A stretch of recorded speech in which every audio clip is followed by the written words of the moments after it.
Boulder County Commission back in session. Next on the agenda will be Mr. Eric. Well, Mr. What- Chairman, can we go to Mr. Jason Schoaf for just a brief period? He's here from regular in Triumph, and we had him on the agenda an hour and a half ago. If we can go to him. Mr. Okay. Schoaf? Come on up, Mr. Schultz.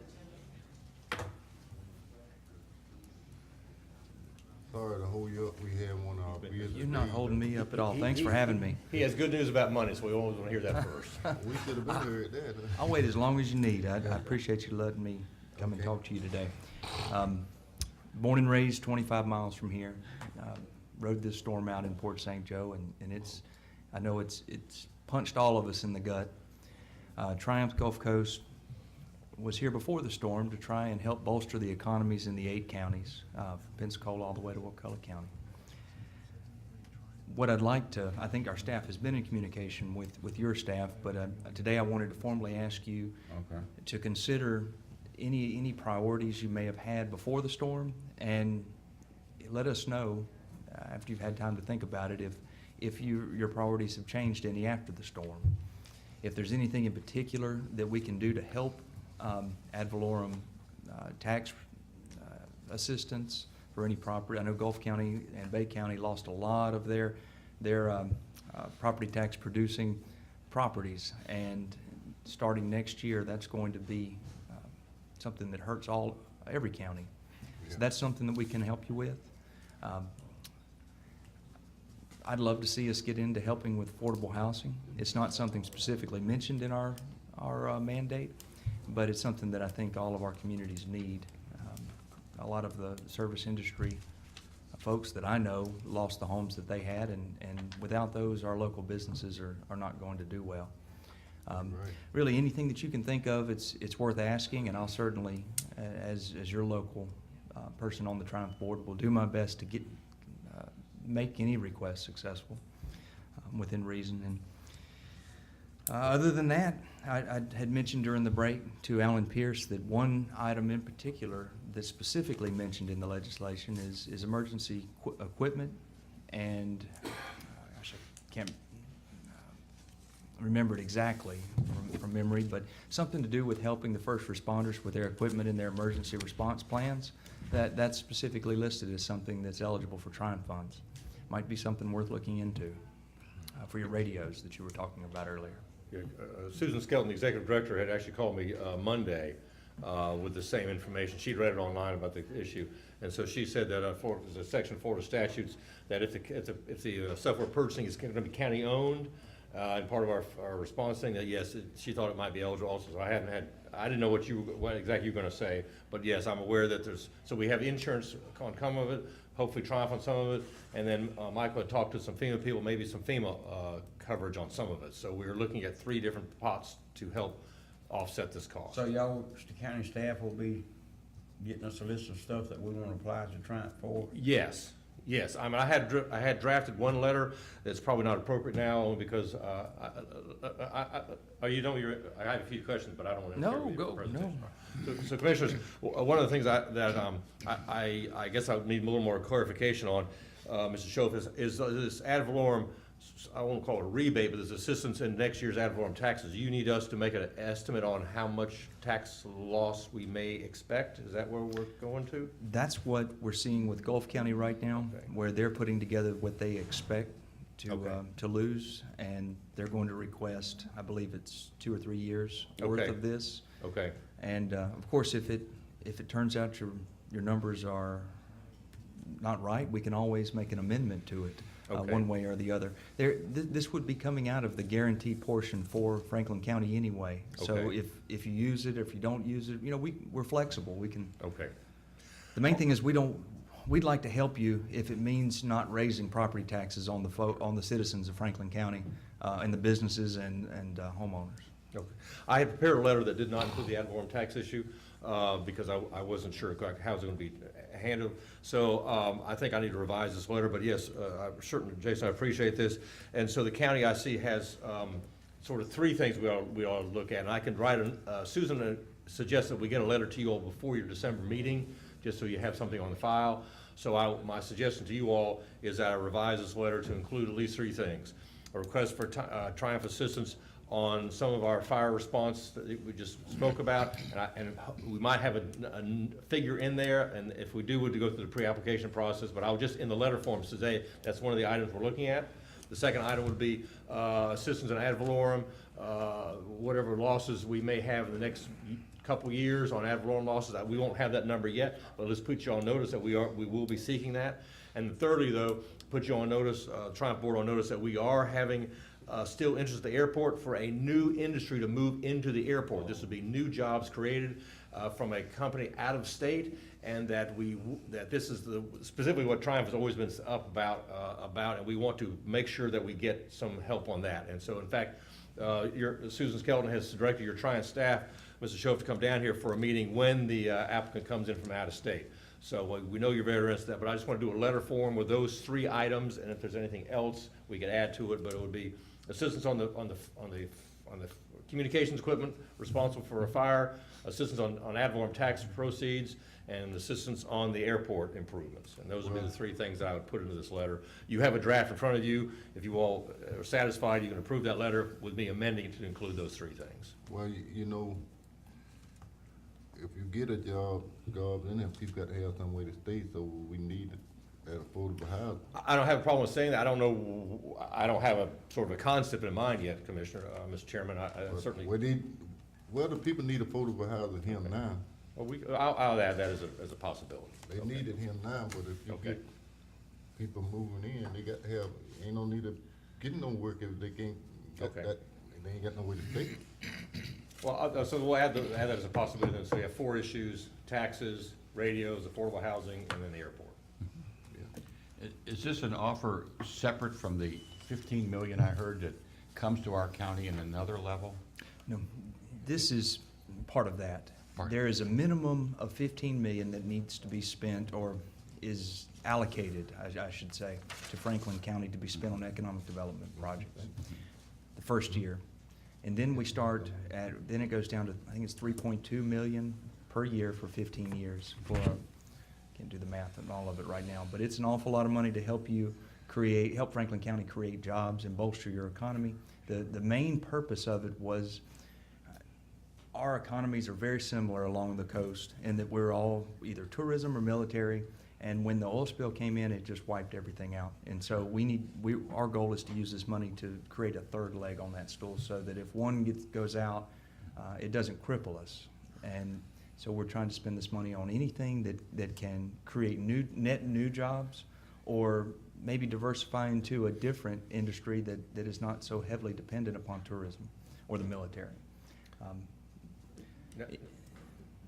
To my knowledge, the school board their request's already been approved. You don't know off the top of your head how much that request was. Don't recall the number.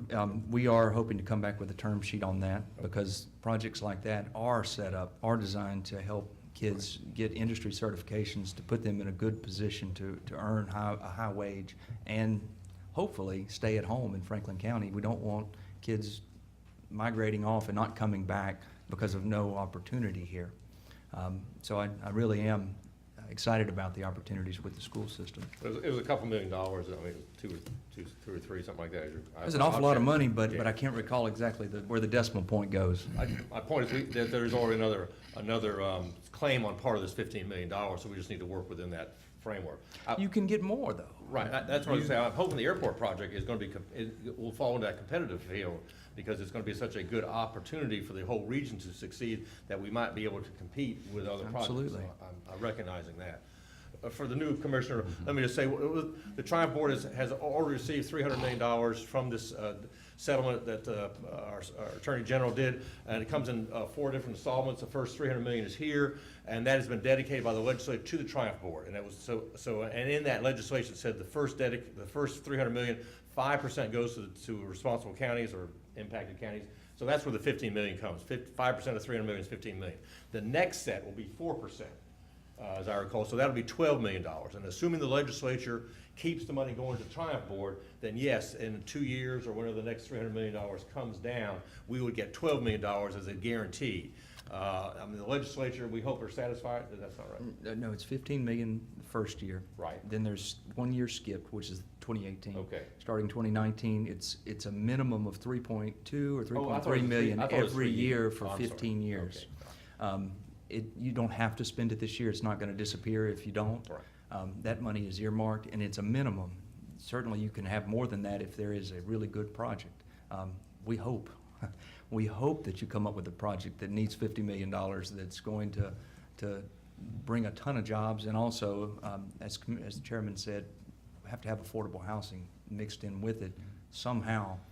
Otherwise, the jobs are going to have to commute in. That's right.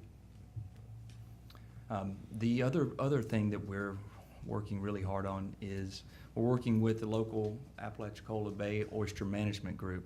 Commissioner Parrish is on that group. One of my goals as a board member is to responsibly put money into the oyster industry to try and revitalize it, not just put more shell and spat out, but to actually come up with a way that's sustainable to bring back the oyster jobs. Now, I'm working with a lot of folks that know a whole lot more than me about it, but we're working hard at it and trying to learn as much as we can. We've had a committee meeting on it. There were representatives. Mr. Pierce, were you there? I was not there, no, I apologize. There were representatives from Apalachicola there, I believe. Steve Rash was there. Steve Rash and Mr. Ward were both there. So I say that because there's lots of things happening at Triumph from Franklin County. Of course, we're always looking for more projects, though. But I'm trying to think of the success rate of how we can get your favor relative to releasing money to our county. Am I understanding that you favor multidiscipline bundling of a project where many entities work together rather than single entities? You've talked about the oyster industry. We have other industries that can be bundled together for a project request. Do you see that as a favored position for getting grant monies from you? I think the best way to say it's not so much multiple businesses joining together. If you have a project that affects multiple counties, Yeah. that would become very favorable. And that's my point. Have you seen how counties reach across border lines and actually bond together in a project together? That's how we want them to do, but we haven't seen a whole lot of it. You have not yet. Are you seeing any move toward that success? You haven't seen anything yet, right? I would have to check with staff on that. I think you hit on the point of how two counties can reach out, because this is do more with less now, in my opinion. And bundling and bonding is a huge private industry issue. They do it all the time. And I'd like to see that happen in the county levels. It's a tremendous opportunity. You need to set one of these meetings that they do and understand what's going on with it, Mm-hmm. because it's not working quite that way. The other counties not wanting to share with us, and it's quite a difficulty. It's a tremendous opportunity. I don't know that we'll ever see this much money specifically spent on economic development in our counties, and with the flexibility that we've been given to spend it. Commissioner Bolt, part of the problem is that somebody has to be responsible for this. This is a loan, essentially, that you meet the terms, the money is invested in the community, but somebody has to be responsible for that. So most of the examples that have come forward to Triumph, it could be the school system. And the school system, of course, cares about the students in its district.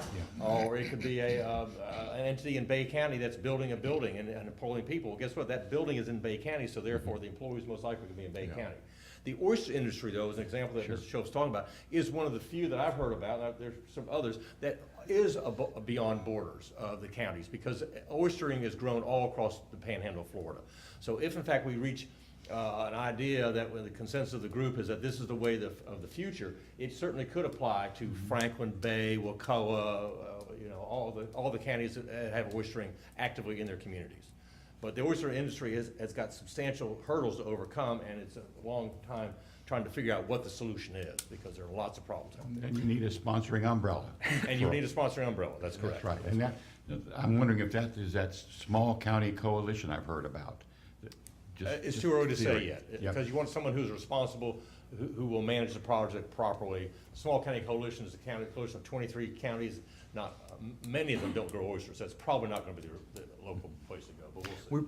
We're really looking for whoever can determine the outcome to be the responsible party. We're trying to avoid extra committees and extra That's right. bureaucracy. We want, who is it that is going to create these jobs? They're the ones that have to sign on the dotted line and be responsible. Because as Mr. Pierce alluded to, it's not a loan, it's a grant, but there will be clawbacks on everything. And so if performance metrics are not met by certain times, then someone will be on the hook to repay that money to Triumph. And so it's important to, we would not want a project to come before us that, or be approved by us, that would somehow encumber Franklin County, that then Franklin County couldn't directly impact or influence, I'm sorry, and control. We wouldn't do that. And so a lot of these projects looking for who's going to be the responsible party and what are the goals, how many jobs are they going to create, by what year, how are they going to do that, and frankly, where is the checkbook, the amount in the bank, do they have enough to cover that if they fail? Hoping no one fails, but we want to be very, very cautious with these dollars. How long it'll be before y'all plan on releasing some money? Well, they have to have a good applicant from us first. They're ready to jump at the gun as soon as we give them a good project. We've been writing I checks. can write them one tonight. I'll come over after supper and we'll work on it. Mr. Chairman, can I ask a question, please? Yeah, go ahead. I'm fully supportive of everything we're discussing here. I just really, I guess I'm missing something. How are we gonna claw back an ad valorem? How is that gonna have a clawback measure to it? I don't think you're missing anything, and that's a great Okay. question. I need to ask staff. The legislation says that you must have performance metrics and clawback provisions, but it also allows for ad valorem reduction. And you're right, the two don't really jive. Because, I mean, it's great.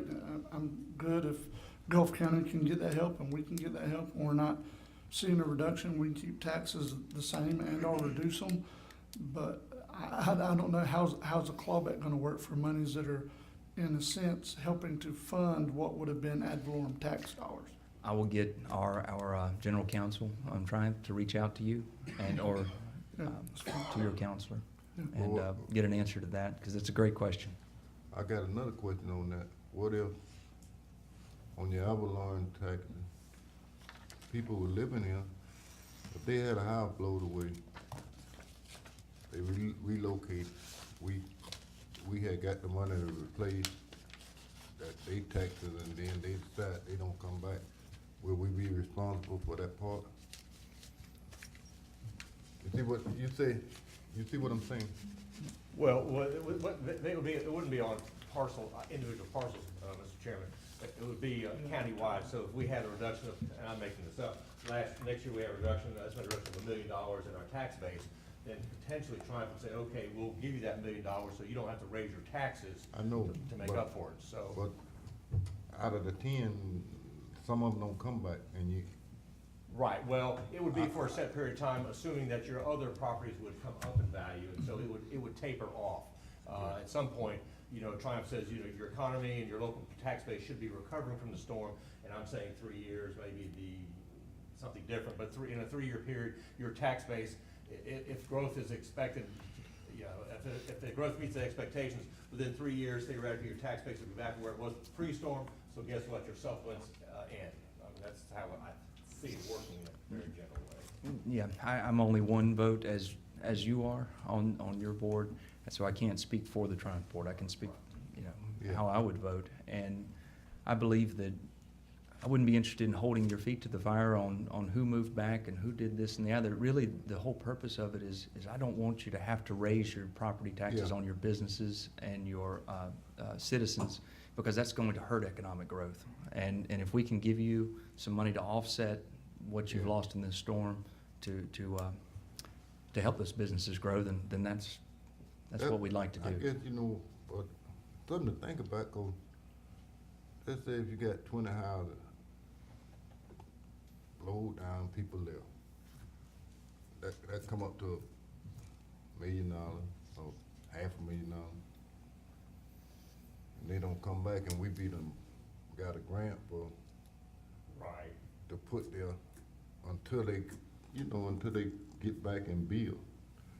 And get- Well, if they don't, then theoretically, this is very speculative, we just say this, but if those properties were left vacant, then it's possible the other properties around them would have more value because they're in front of vacant land and, or beachfront property that's washed away, not rebuilt. So I mean, there will be an adjustments in our tax base because of the storm, and I don't know who's gonna be the victor and who's gonna be the loser, but ultimately, if they do a good recovery, everything becomes more valuable over time, and again, the supplement or this replacement would go away.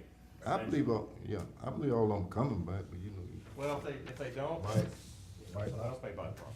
gotta look at 6 in one hand and half dozen the other. Okay. So I would say, while he's here, if you are satisfied with the content of the letter, then you make a motion to maybe revise the letter and have the chairman sign the new revised letter. Motion to approve. I got a motion on the floor by Commissioner Second. Jones, second by Commissioner Parrish. Any more discussion on this? I have one, Mr. Chairman. The only thing, and I don't know, this is not meant to be a sticking point or a stopping point, but it's just a clarification point. I wanna know what we're talking about when we're talking about affordable housing. That's why, yeah, I mean, I think I'm just gonna put it Are we in talking there. about homes that are gonna have a max price of $150,000? I mean, There has to be an application. The application needs to have those details, which I've not worked Okay. out, so I don't know Okay. yet. We just wanna put the Triumph Board on notice that that's an issue for the county that we might be looking at. yes, sir. It got to be affordable what the people making around here. Well, ain't no need to build it. But there'll need to be an applicant, Commissioner Jones, and I don't know who that is right now. Okay, okay. Any more discussion? We're committed to helping you. We're eager to help you. Just let us know how we can help you, and we'll do what we can to make it work. Okay. Any more discussion? All in favor? Aye. All opposed? That passes. Thank you. Thank you for coming, sir. Next on the agenda will be Eric Love. Well, he ready too. Don't blame him. Good morning, Commissioners, and Morning, welcome Mr. Commissioner Ed. Bolt. Thank you. Nice to see you. Appreciate it. A couple of brief items in addition to my written report.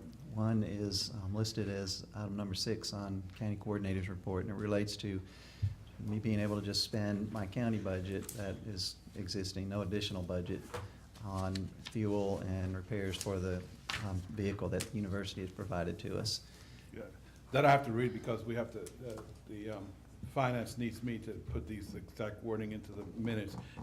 I'm sorry, he's right, item number 6. At the September 4th meeting, the board authorized Mr. Eric Lovestrand to accept the vehicle from the University of Florida for County Extension Office official county use. The following formal statement has to read within the board action for official records. Worded that wrong. The University of Florida has assigned a 2012 Ford Escape, VIN number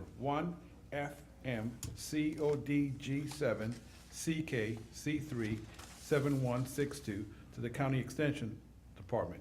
The University of Florida shall retain ownership of this vehicle. However, should the county accept the vehicle to use, the County Extension Department shall be responsible for all repairs, routine maintenance, and fuel expense while the vehicle is in use. Board authorization to allow the Extension Department to accept responsibility for fuel expense, repairs, and routine maintenance on the vehicle owned by the University of Florida while assigned to the department. Pleasure to vote. So moved. Got a motion on the floor by Commissioner Parrish, Second. second by Commissioner Jones. Any more discussion on it? Who's gonna insure the vehicle? That will be through the University of Florida. As they retain ownership, sir. Yes. Any more discussion?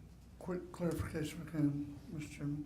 Michael, when we were talking about this vehicle to begin with, there was a difference where, I'm trying to remember, in what was already in Mr. Eric's budget for travel. And we were, I think, told at that time that those same monies could be used. There's for offset, this exact yeah, kind of extent. offsetting, yes, sir, you're Okay. correct. Okay, just make sure I remember correctly. Any more discussion? All in favor? Aye. All opposed? That passes. The other item, I'm not sure if it can be addressed at this meeting or not. It relates to our efforts to do the renovation project on the facility down at the Mill Pond to move the extension office down there. Department of Agriculture has a contract with the county currently that goes through December 31st. I've had conversations with their representative and with county staff, and we believe that we're going to probably be beyond that deadline and finishing that project. They have said that all they need is a letter on county letterhead requesting an extension of time, and it primarily relates to bid process and finding a contractor under the circumstances of this storm happening that are probably gonna slow that project down significantly. So that's where we're at with that. I'll make a motion, we file for an extension on that money to complete the renovation of the building down there. Second. Got a motion on the floor by Commissioner Parrish, second by Commissioner Jones. Any more discussion on it? All in favor? Aye. All opposed? That carries. Thank you. That's all I have for you today. Yes, sir. Eric, the Carabel Airport has a weed eradication program that's failing. Weeds are around the runway lights and the marking systems. They're not able to, apparently, to kill those weeds once and for all and allow visibility on those lighting systems. Could you provide some input on perhaps a product that could be used? Sure. It's a Carabel Airport. Yeah, Okay. if they're interested in herbicide products, that would work. Right, There are a lot apparently of they've options failed on out there. several, and this is something that needs to be squashed. And then there are some just physical manual removal of things sometimes if it's not, just really rapidly growing kind of herbaceous weeds, vegetation. You go out and just cut that stuff or If you manually could help take them, care of that'd it. be well appreciated. Yes. Could Tim somebody Sullivan provide is me your with a contact. contact that I need to talk to? Tim Sullivan, he would be Okay. the airport head there. Okay, I'll take a look at it. Thank you. Okay. Next on the agenda, thank you. Yes, sir. Next on the agenda will be Miss Lisa Lance, Library Director. Good morning, Commissioners. I have no action items. Welcome, Commissioner Bolt. Thank you. Look forward to working with you. The Friends of the Franklin County Library held their annual meeting November 14th at the East Point Library, and that was in also a celebration of the 5th anniversary of that building. And I want to thank Pam Tullis, who's our Friends President, and all the board members for that meeting and celebration. We had 3 new members join that night. And through all the efforts of the Friends, we do have many children's programs and services that are available for both locations of our libraries. So all their fundraising money comes back into the library for us to support our children's programs. We do currently have the Hurricane Michael essay contest. It is still going on. It is also sponsored by the Friends of the library. The deadline for that is December 7th. They can turn in their essays at either location, and if they need more information, that is available at both locations as well. All of our regular calendar programs are now back in session at the East Point Library, with the exception of the Master Gardener program and our monthly garden programs, and both of those will reconvene in January. Temporarily meeting at the Senior Center is our Carabel Yoga group, and they are at a new time at 4 o'clock, and that's on Monday, Tuesday, Wednesday, and Friday. We have tomorrow, the East Point Writers Forum will meet at the East Point Library at 1 o'clock. We do want to remind, as a community awareness reminder, that we have a policy, and that was adopted by the Board of County Commissioners for the library patron rights and responsibilities, and that was made effective in January 2017 concerning public-supported library services. We just want to remind the families that children under the age of 10 must have a parent or caregiver in the immediate vicinity of and in visual contact with the child. That is within the library. During programs, they can be in the library, the parent does not have to be in the rooms whenever the programs are going on. Much of this policy is being adhered to, but we address it as a concern because parents are, what they do at home is their business, and we know they have to do this, but sometimes an older sibling, not of adult age, maybe 10, 11, or 12, is responsible for their sibling who might be 5 or 6. And that 5 or 6-year-old can't be in the library unattended by a parent. So, and that's what this policy is stating. So that's just what we're asking parents to be cognizant of, and if they have any questions, they can speak to us. And these policies are posted in the library. Both libraries will be closed on Thanksgiving Day. East Point and Carabel. The East Point location will be closed also on Friday. The Carabel branch will reopen with the DRC on Friday at 8 o'clock and resume the 7-day-a-week schedule from 8 to 7. The DSA Register Intake Crew 14 that was at the East Point Library ended their services at the library yesterday. They're now in a mobile unit.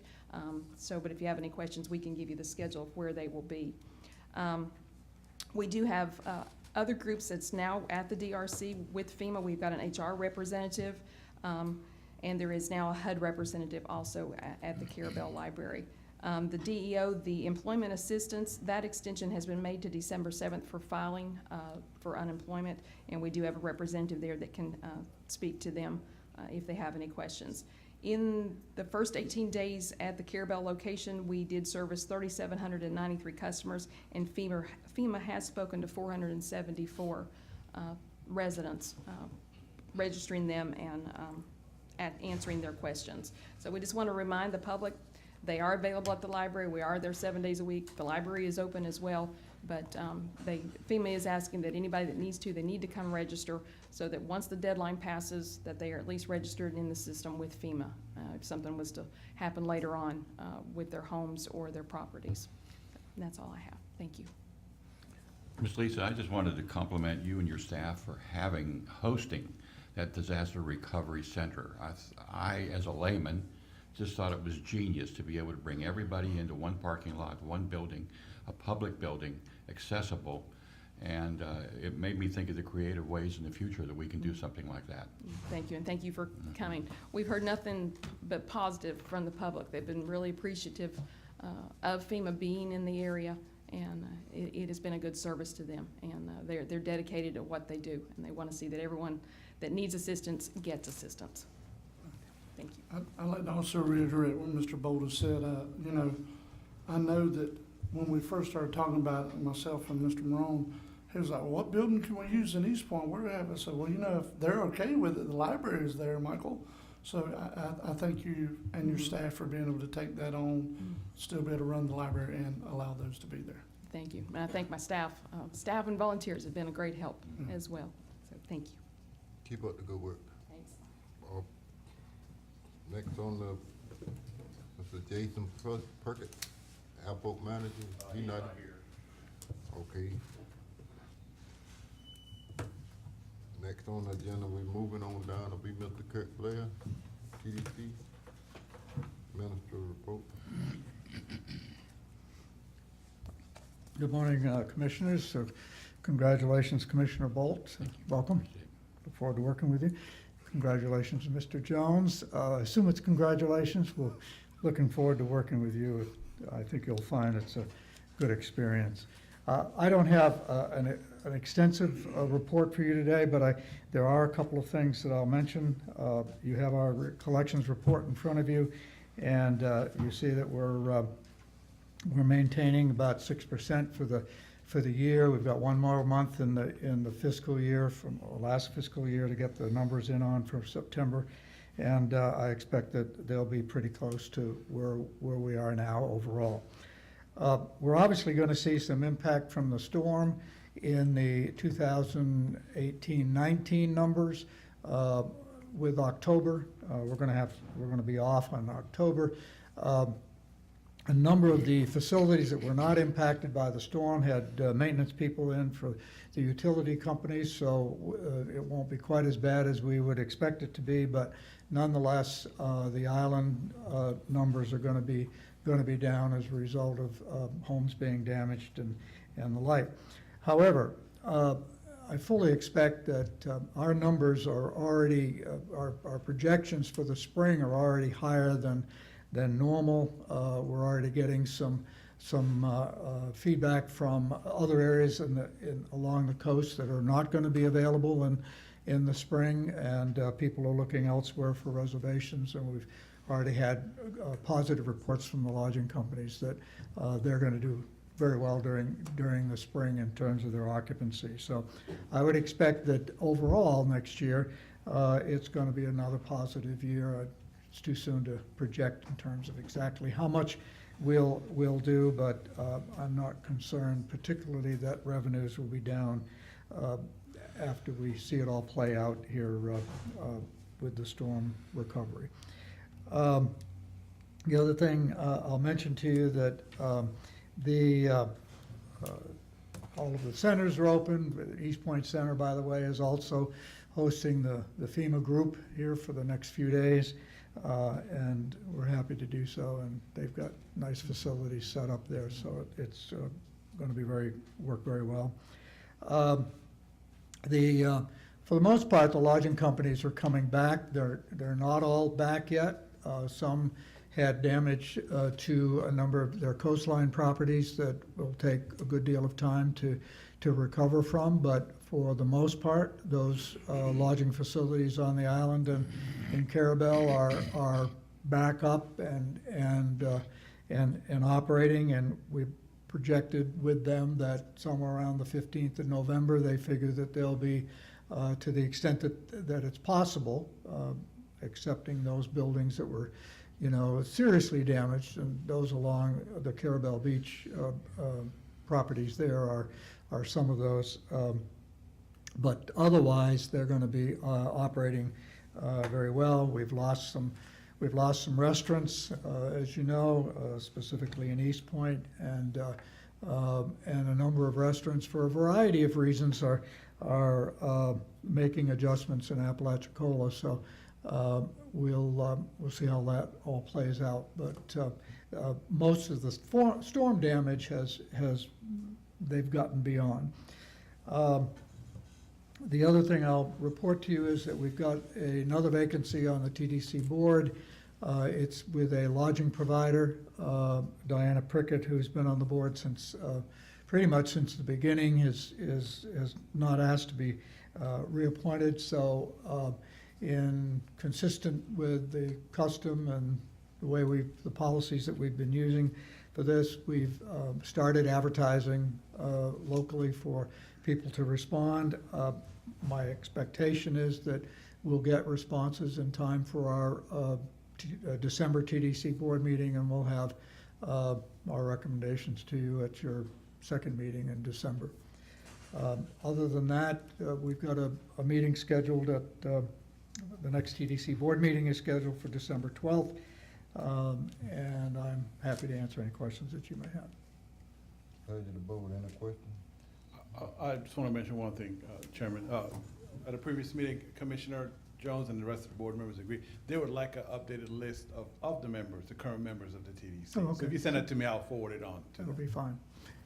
And by the way, I want to thank you for your work yesterday in selecting my replacement. And as always, as I've said before, we'll be happy to work with them in any way we can to make the transition. We're still recuperating, Kurt.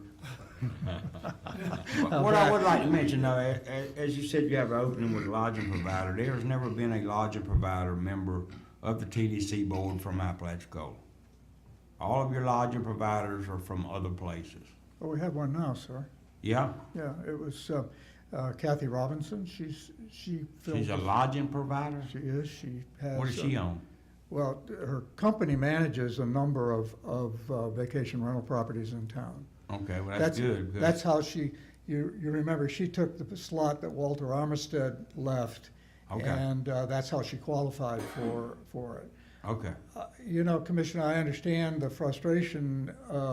Beyond that, we can only respond to those that apply. I understand. And of course, with Diana's resignation or departure, we'll not have any on the island. So, I mean, that'll all presumably work itself out when. I'm sure it will, and it needs to rotate. Yeah. I understand that too, but I want to make sure that Apalachicola is in the rotation. Sure. And Carabel and other providers that are afforded the opportunity, and they need to be encouraged to apply. Absolutely. If they do, they need to be given consideration and make the TDC community-wide, which was a big discussion in our evaluations yesterday. Yes, it was. Reaching from one end of the community, of the county, to the other end of the county, and being inclusive of everyone that should have the opportunity to serve on the board. And as a TDC administrator, having the ability to connect with one end of the county and the other, and working with everybody in a cumulative effort. No, I think you'll see That's my only comment. some good Mr. Parrish, choices. I'll do my best to represent all of us there. I'm sure you will. I will. Mr. Chairman, I just want, because you probably don't have the answers, but do you have any idea when the state park, St. George Island State Park may reopen? We don't know yet. They're still doing some work on it. He hasn't told me yet when they're planning to reopen. I spoke with him at the, over at East Point the other day, and he said it wouldn't be long Okay, before they have some facilities Okay. ready to go. Okay. The campground's got a few issues, but not real bad. okay, They've got a lot of the sand off of the road, but they doesn't have it completed, so they're talking about opening up part of what they can of the park, you know. And then when they get them down, then they can work on the facilities on the beach there and get those back to going. it's cutting into my fishing. Well, now, All you have to have is a boat. All right, any more questions for Mr. Blair? thank you. Thank you. Thank you. Thank you for serving. Next on the agenda will be Ms. Ginger Colton, Sheriff Department Inmate Medical. Discussion.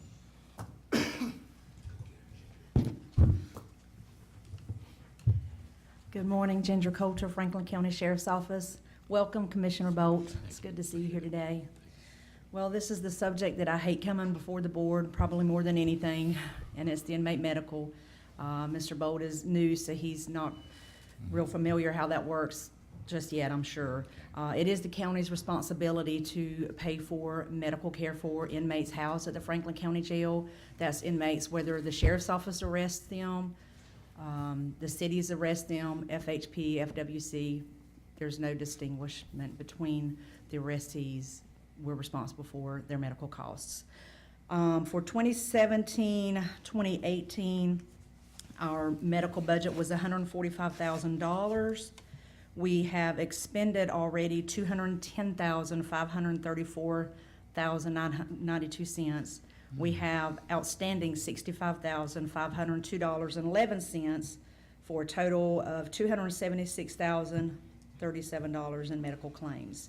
I'm here to request the board to assume the responsibility of the $65,502. We are closed out our budget year. We're done. We don't have any more money. So that's what I'm here today for. And I've already been in contact with the county finance director, Linda. She's aware of this. Okay, well, we got to pay it, it got to be paid, and this is, go ahead. I just wanted, the sheriff's department did, have an amount budgeted that they were out of their control. It's been overspent. But Ginger did mention to Linda that y'all were expecting to get some FEMA funds and some insurance reimbursements. We did get the 2 insurance reimbursements. They came in Friday, and I talked to Linda, and I applied those into some bills and went ahead and paid those, so it reduced it from 80-something thousand that I originally was gonna ask you for to 65. So the insurance did come in. Other insurance? Well, there is another claim that may be pending, and that would come straight back to the county.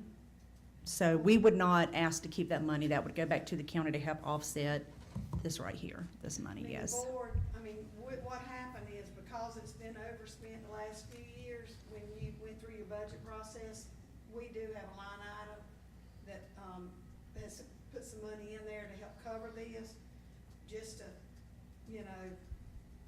have it if we needed it. So what Linda had asked me to talk to you about was to say that, if Ginger does receive any FEMA funds or insurance reimbursements, that money needs to come back and replenish that line item that we have, because once it's spent, it's gone, it won't be there next year. Yeah, that will. And there is a FEMA, an outstanding FEMA, not talking about the FEMA that we're on right now, because we've not even started that process. I mean, we've started it, but I don't even think that we've had the Jump Start meeting. But there is an outstanding FEMA claim that Linda's talking about that she and I had discussed quite some time ago.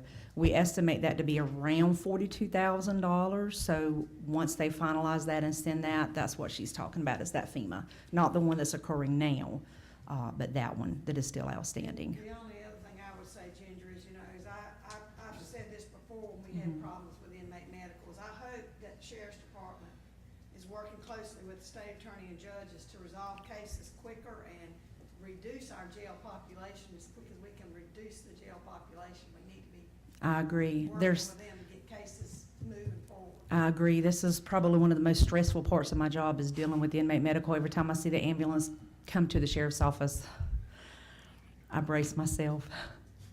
And this is, You know, Ginger, it's not anything Ginger's done, this is just out of her control. Sure. If they have the inmates there and they require medical attention, so, Yeah. you know, we're okay, we would need the board to, as part of your motion, if you approve this, to approve manual checks. Because Linda's, they're not on the check register today, and because of the year end, we'll manually have to do those checks. am I correct to assume that this is from last year's budget? Yes, the one, yes, ending September 30th, that is correct. And that 45,000 you mentioned earlier is. 42, roughly 42. Could potentially replenish. That will go back to the county because Offset it's the on the 65 we're talking previous about fiscal. now. Yes, that's the That's what we are. previous fiscal. Not this, the fiscal that just ended, Yeah. but it was on 2016, 2017. So they've never released that funding. I see. So it's 2 years old. So that money would come back to the county. So this 65 that you're mentioning can be reduced to a lesser number with that money coming in 2016. Well, you're still gonna have to pay this out, but once that reimbursement right, comes then in, you'll get however back. Linda wants to apply that on the side of the county All right. commissioners and the clerk of courts, that's up to her how I she just had wants to another apply that. follow-up point, and, you know, some of these medical bills I know can be negotiated. They are. And you're going as a pretending consumer and saying, "Yeah, I got a hospital bill of 25,000, go to the treasury of the hospital and ask them for a discount, because you know, I've seen this happen before, and they want you to come back to that hospital. Yes. And they're happy to do that for you. We do. We have contracts in place with Weems, with Yep. Sacred Heart, Bay Medical, and Tallahassee Memorial.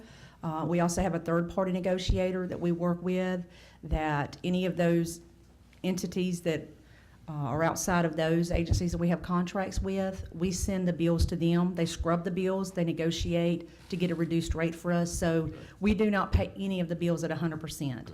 We do negotiate every bill. have Some an agency that does negotiations are more successful than others, You but have we an do intermediary that's negotiate. doing that for you then. On the ones that we do not have contracts in place for, correct? Very good. Well, Yes. you know, people don't realize, but a lot of people get they either go to the emergency room, or in the other part, they get their sickness checkers in jail.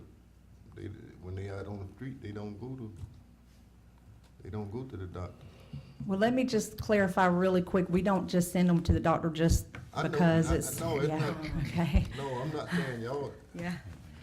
that's part of the system. It is the downside, and just to bring to your attention, just an example of how uncontrollable it is, in early October of this year, which is the new fiscal year, I already have one inmate, who's already has a claim, let me get my glasses on, I can't see, of $177,669. That, of course, will be negotiated. We do have the insurance, so we'll be able to get that back to go towards future bills. But that's just to give you an idea of how unpredictable it is. Yeah. It's just so unpredictable. Is he still in jail? This person, no, is not in jail. No. Mr. Chairman, I'd like to make a motion to approve paying these bills and allowing the clerk's office to make manual checks so they can be paid to close that year out of the funds that they have designated, or the funds for that. Okay, And I also got it. the reimbursement that the clerk had mentioned Yes. also as part of your motion. Second. Okay, I got a motion on the floor by Commissioner Jones, second by Commissioner Parrish. Any more discussion? And just to clarify, that's the FEMA that was the 42,000, That's right. because That's this FEMA, we're still in the process. I don't even know. Hopefully, we'll get that on this fiscal year, because we've had a lot of overtime, so that will help replenish that overtime we've had to pay out. Well, So- Ginger, FEMA's not the I know. quickest entity we deal with, I'll just put it that way. I understand So, from experience. Thank you. Yeah. All right, any more discussion? All in favor? Aye. All opposed? That carries. Thank you. Y'all have a great Thanksgiving. You too, Ms. Jones. Next on the agenda will be Ms. Marcia Johnson, clerk of the court. Okay, for information, and you should all have my report, I sent a letter to Governor Rick Scott on Franklin County's behalf, documenting the effects from Hurricane Michael and requesting financial assistance from the state. Alan Pierce and my finance staffer, Aaron Griffith, provided the information that was needed for the letter, and I sent you all a copy of that letter. So, Alan, did you have any comment on that letter before we move on? Well, no, this is part of the basis of trying to get a waiver, is to inform the governor of all the damage, financial damage this hurricane's put us to. So there are 4 points that we supposedly asked assistance for. In the letter, this is, we're not copying, but we were following a format that another county had developed. And so I think all the impacted counties are sending these type of letters from the clerk's office, who are a financial officer for the county, showing the significance of this storm, and we're hoping that it builds to a positive response, that we get a waiver from the FEMA. A couple things we're looking for: a waiver from the FEMA thing, and then assistance and expediting reimbursements that because we're going to be out of pocket thousands of dollars very quickly, tens of thousands of Yes. dollars very quickly. So we'll see what happens. But I appreciate the clerk assisting on this. And I'll keep you informed when I hear from the governor at the next meeting. Okay.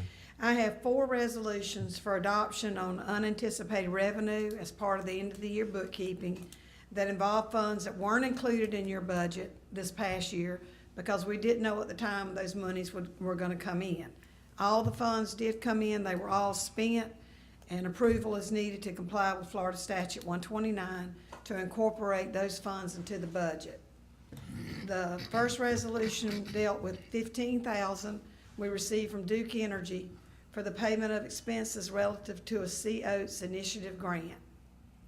The second one was $59,950 we received from the Florida Department of Transportation for payment of expenses relative to the Airport Economic Development Project.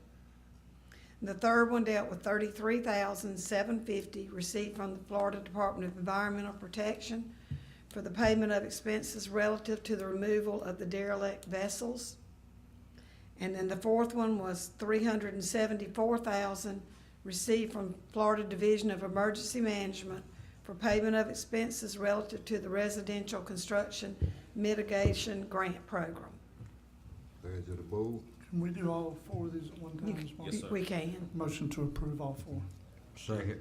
Got a motion on the floor by Commissioner Jones, second by Commissioner Parrish. Any discussion? This is money that's going back into the treasury. Well, we've already spent it. It was money that came in after the budget was approved, and we have to just incorporate it in last year's budget. Any more discussion? All in favor? Aye. Any opposed? Motion carries. Okay, number 3 for action, we have some budget amendments that need to be approved that amend last year's budget. And these were things that the board during the year agreed to do. The first one was an amendment that, let's see, it was on the derelict vessel removal grant, and it had a local match responsibility of 25%. So we decreased the boating improvement fund infrastructure by $11,250, and we increased the boating improvement fund for repair and maintenance by that same amount of money. That was one. The second budget amendment was moving line items within the airport fund budget to cover the airport manager's contract and fuel expenses for the mowers. We decreased the airport fund repair and maintenance by $10,947 and their insurance by $329, and we increased contract services by $8,044 and operating supplies by $3,232. And the third one was needed to move line items within the mosquito control fund to cover the pesticide for the additional spray truck driver, which was approved at your August 21st meeting. And we decreased workers' comp, operating supplies, gas and oil, and reserves, and increased regular salaries, overtime, and pesticides by the amounts that evened out in that fund for mosquito control. So I need a motion to approve those line item budget amendments. So moved. Second. Got a motion on the floor by Commissioner Parrish, second by Commissioner Jones. Any more discussion? All in favor? Aye. All opposed? That carried. Thank you. And the last action item is a motion, the board requested, I need to authorize the chairman to sign the auditor's engagement letter. Pursuant to the procedures outlined in Florida statutes, Roberson and Associates was ranked number 2 when we did the audit RFQ process. Negotiations in regard to the available budgeted funds failed with the firm that was ranked number 1. So pursuant to the statutes, we started negotiations with the number 2 ranked firm, which was Roberson and Associates. And they have agreed to perform the audit within the budgeted funds and have prepared this engagement letter. So the negotiations failed with the number 1 ranked, so we moved to number 2, and they've accepted the terms. So moved. Second. I got a motion on the floor by Commissioner Parrish, second by Commissioner Massey. Massey. That was you, Massey, right? Okay. All in favor? I mean, Aye. All opposed? That's all I have, gentlemen. Thank you. You have a good Thanksgiving. Thank you. We'll take that. Next on the agenda be Mr. Allen Pierce. Yes, sir. Good morning. The first item is something that Mr. Ben Houston of Ball Point has written a letter thanking Mr. Fonda Davis and Ms. Lamar Hardy for assisting him after Hurricane Michael. He sent the letters directly to Mr. Davis and Mr. Hardy, so they've got them, but there's one for the board file as well. Item number 2, inform the board that FDOT has recognized that because all the hurricane recovery work, general contractors who would otherwise be bidding on the new construction, like the airport access road, are not taking on new work. So FDOT has extended that grant contract for the new airport access roads. The county will advertise for bids in January of 2019. Otherwise, we're going to try to bid here in November, and it just wasn't going to work out. So there's no need for you all to act. They've already given us an extension. Number 3, though, it does take board action. Board action to authorize the submission of HLMP, the Hazard Loss Mitigation Program application, the acquisition of the remaining Capital City Bank lot on Alligator Point, and the submission of applications to acquire Alligator Point Volunteer Fire Department lot and 2 lots owned by the estate of Keith Sumner's parents. Both or all of these lots are critical to the improving and repairing Alligator Drive. I have been advised by the Hazard Mitigation Office that all costs associated by these acquisitions will be covered by grant funds.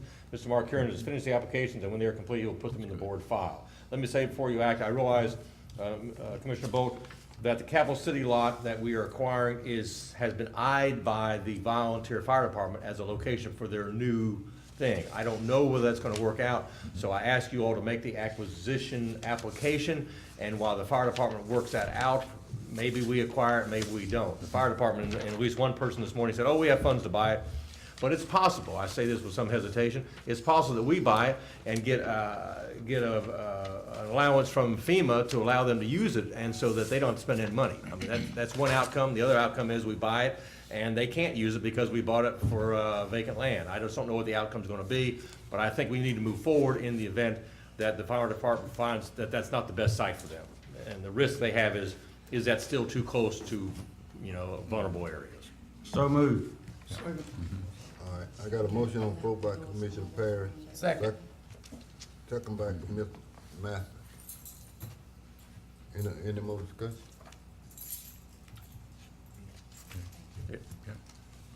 All in favor?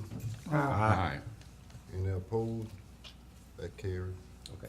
Number 4, this is for your information. Inform the board, the planning office has received positive response to the 99 letters sent to the Alligator Point property owners in the acquisition area. The applications the board has approved in the item above are 2 of the highest priorities, but at some point the board might have to prioritize the application depending on how much money the state says is available. The letter gave the property owners 30 days to contact Ms. Whitney Barfield to declare an interest in selling. So probably at the first meeting in January, the board will receive a full report on how many property owners have responded. I will say on Friday, Commissioner Parrish and I received a late phone call Friday afternoon saying, get to Alligator Point because state officials are gonna come down there and look at the situation. And so they did. So Commissioner Parrish and I met with Tim something, who's second in command at DEM, Division of Emergency Management, and an assistant of his. And they were very supportive of the acquisition of property on Alligator Point. Very supportive. They believe that that is the most likely outcome of this hurricane, is that the road gets relocated inland on top of private property, onto private property.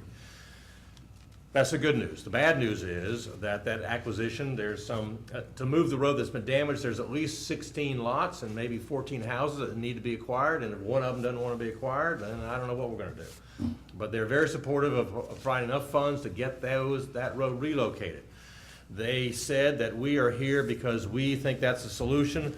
They have no comment to make about whether FDOT is ever gonna show up, or whether the governor's ever gonna give an allowance to have state funds spent down there, or the state DOT to show up. I mean, they were absolutely silent on that issue. We asked them several times, well, what other kind of assistance can we expect? No comment. We are here because we think acquisition is the way to go. The good news with acquisition is we move the road inland, that then we will have less problems getting a road built there. But the bad news is, it's 2 or 3 years by the time you finish negotiating with all these property owners. And in those 2 or 3 year period, Commissioner Bolt, as you've seen, and those who've been out at point have seen, the road is on the beach. It's right there. And not a hurricane, but a winter storm is gonna blow it out. And there's a period of time when we can use FEMA money to keep fixing the road, but at some period of time, it stops becoming an emergency under the eyes of FEMA because the storm's over, and now we're stuck on the hook.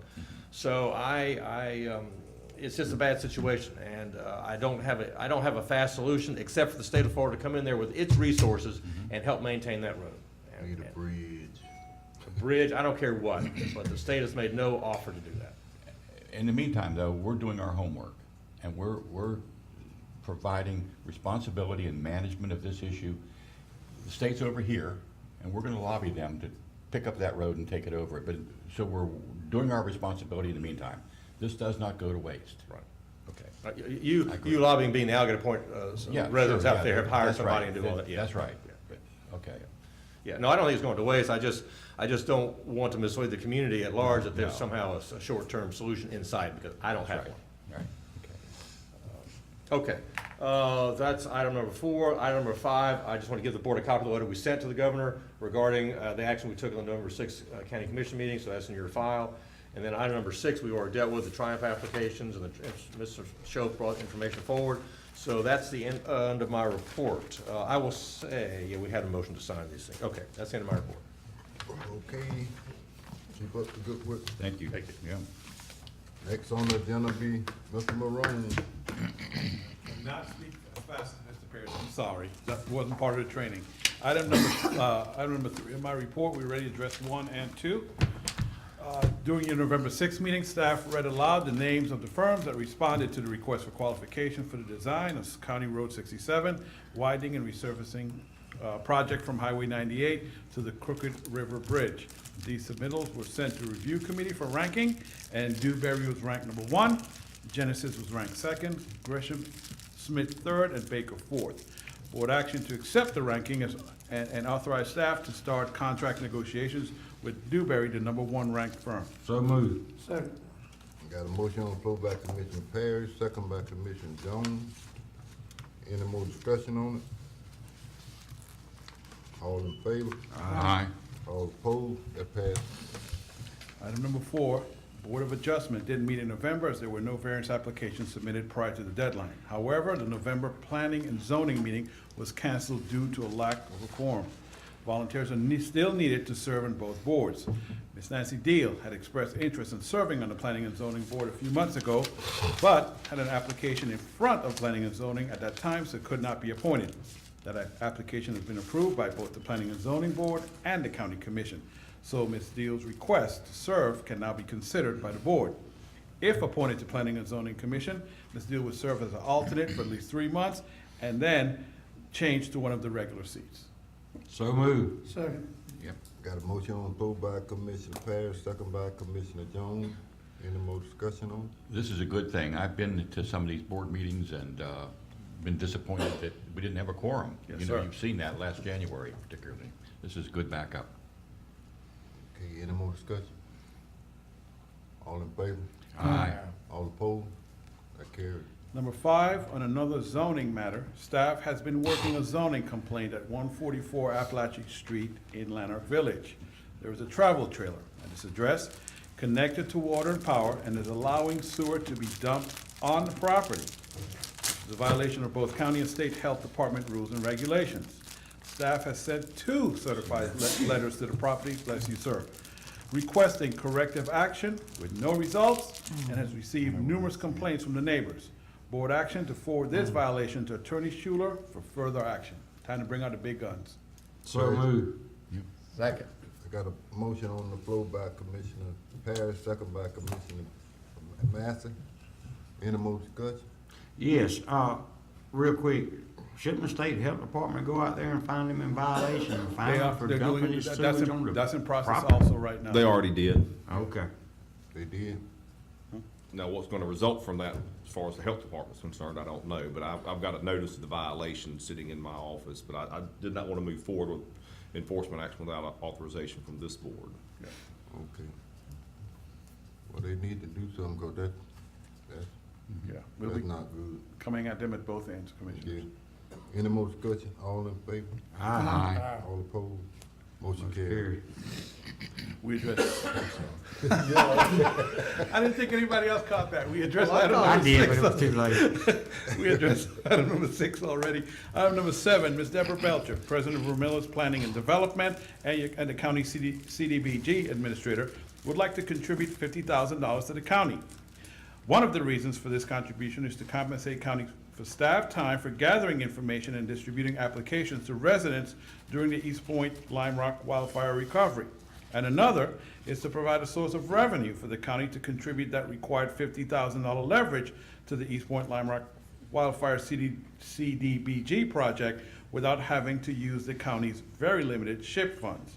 Board action to accept the contribution and authorize the chairman's signature on the So moved. agreement, contingent that Attorney Schuler reviews a final version of the agreement. Second. I got a motion on the floor by Commissioner Massey, second by Commissioner Jones. Any other discussion? All in favor? Aye. All opposed? That passes unanimous. Item 8, the board at your July 3rd regular meeting authorized Ms. Whitney Barfield, the county's Assistant Grant Manager, to attend the Florida Rural Economic Development Summit from October 24th to the 26th. That summit was postponed due to Hurricane Michael, but has been rescheduled to February 11th to the 13th, 2019. Ms. Barfield is planning to attend. Item number 9, inform the board that Weems Memorial Hospital is now offering scholarships to EMT and paramedic students. Attached to my report is an email that lists some of the scholarships requirement and a link to the application. Mr. Cannington, Weems CEO, will be at one of your December meetings to provide an update on operations, recovery, the new building project, and future management. I'd like to see that project get started next year. We've been on it a long time. Yes, sir. We older people now. Yes. Okay.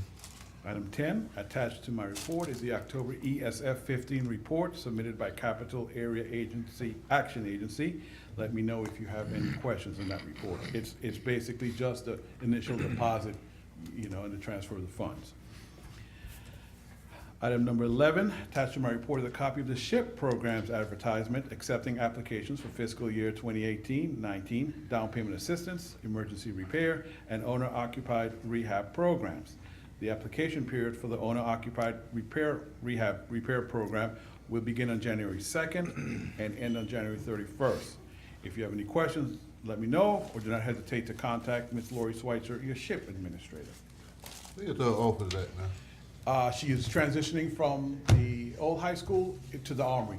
We got that one room ready for her. She's moving in there. Okay. Item number 12, Ms. Jennifer Laxner, from FAC Digital Communications Coordinator, informed the county that one of our pictures submitted for the FAC calendar contest was selected for the 2019 calendar. Should have read this when Kurt was here. TDC coordinated that collection and submission of the pictures on behalf of the county. All of the counties that were selected will be recognized at the legislative conference on Friday, November 30th, during the closing session breakfast.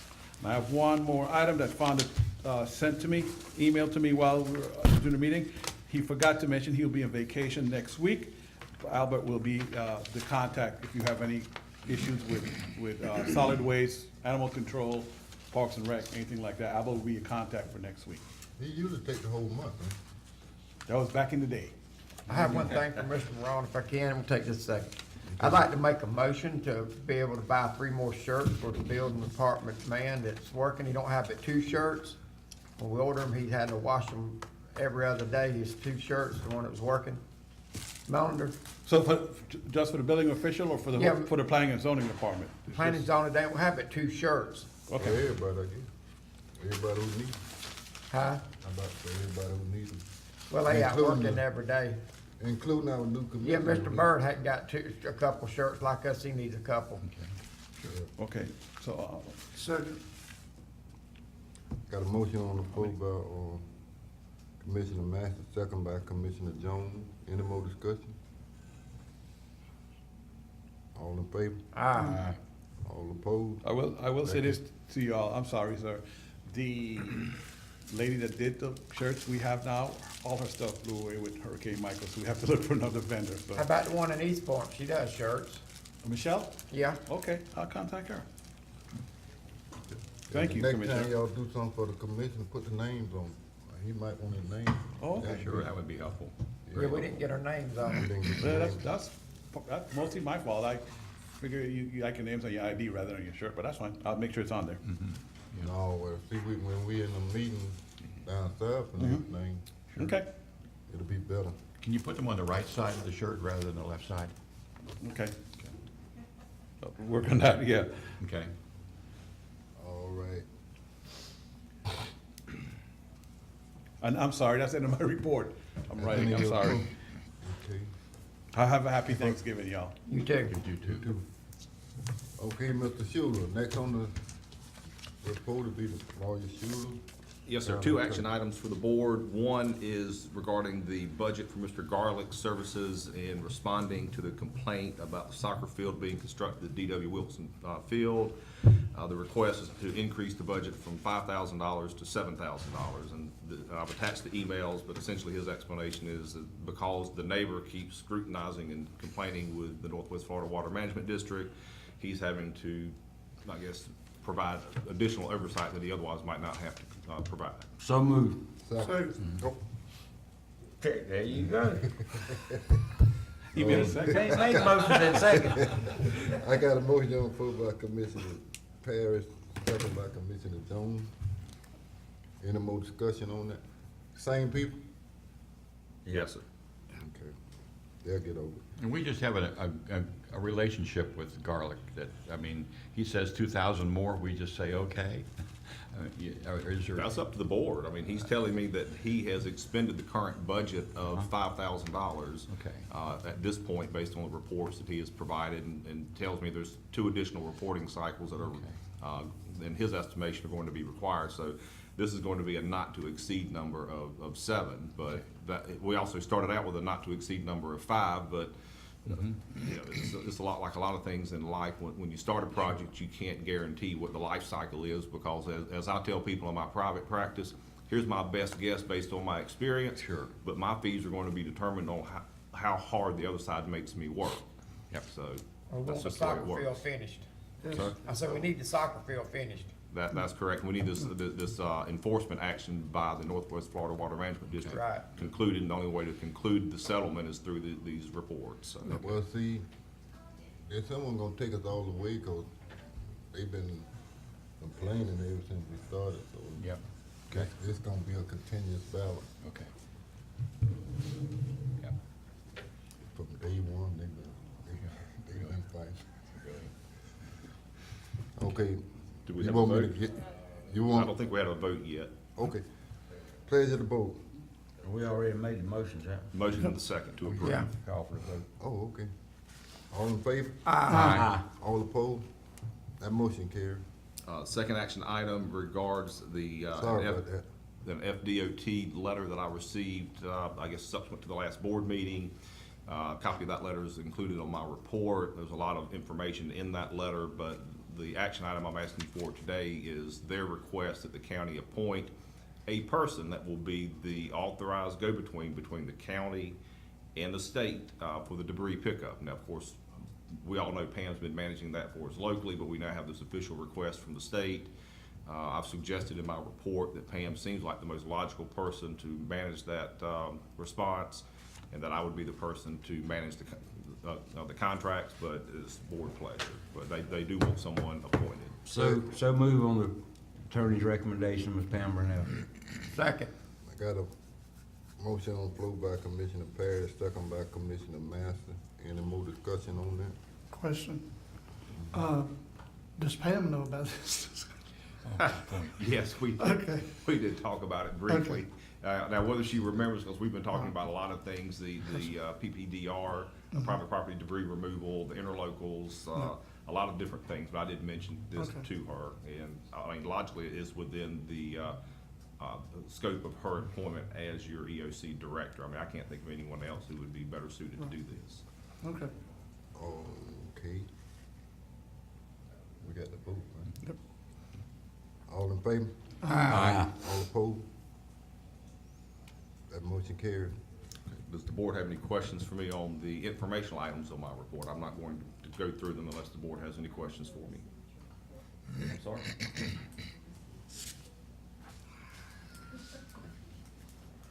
Any, I did forget. anybody need to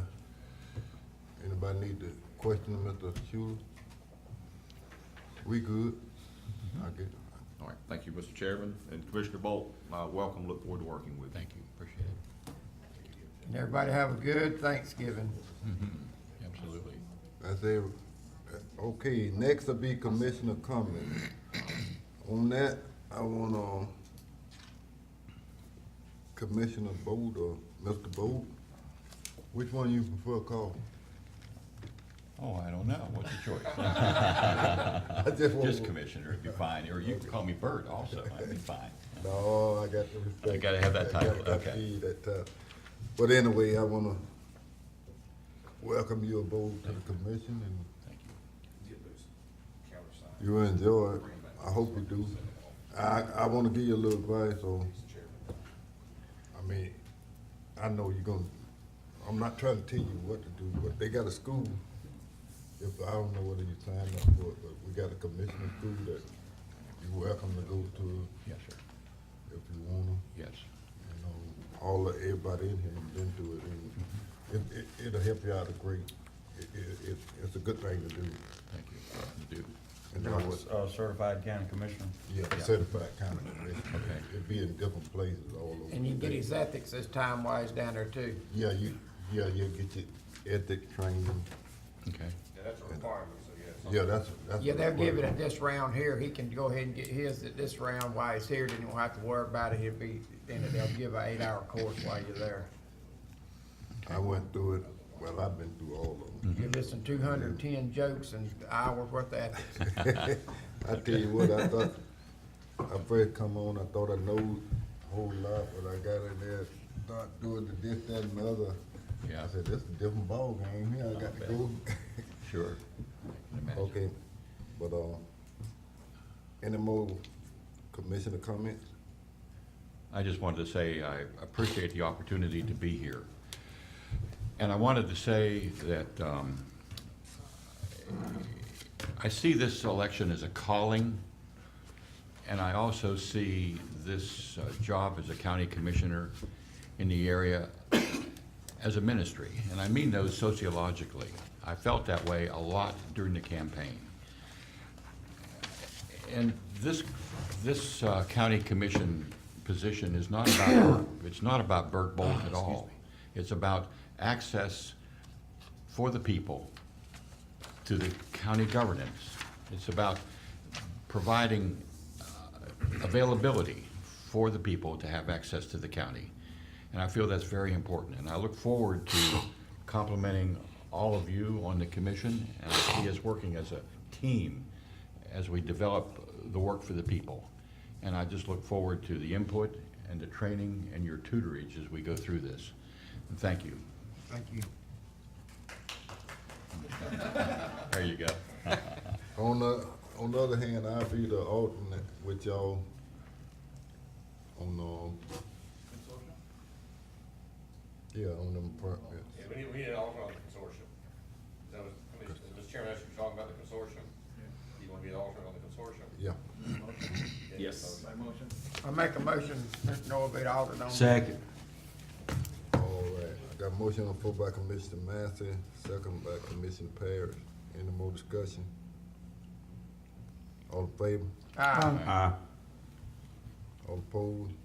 That carries. Any more commissioner comments? They're Yeah, let's go. They're hungry. Smokey got to go to Tallahassee. All right, meeting adjourned. I ain't gonna. One of y'all do. No.